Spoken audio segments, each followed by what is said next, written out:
Aurra sendatu egin zen, eta mutiko jatorra eta ikasle aparta izaten jarraitu zuen. Hala ere, ez zuen gehiago lehengo galderarik egin, beraz, irakasleak lasaiago sentitu ziren, eta Ezbai eta Tomasi, umea heldu egin zela esaten zieten. Ezbaik, hori entzutean, asperen egiten zuen, iruditzen zitzaiolako, jendeak heldu edo handitu erabiltzen zituenean, besteekin berdintzeari buruz ari zirela. Nolabaiteko originaltasuna galtzea esan nahi zuela, eta hori berreskuratzea oso zaila izan ohi zen gero. Tomasek esaten zuen gauza bakarra.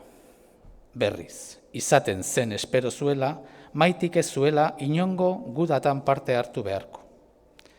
Bakean, hasten utzi zioten, bera izaten. Zenbaitetan aholkuak ematen zizkioten eta noizbehinka, bihurrikeriak barkatu. Lanbide bat aukeratzeko adina izan zuenean, irakasleak ez ziren gauza izan, Ezbai eta Tomasi semearen etorkizunaz aholkuak emateko. Edo zertarako balio zuen.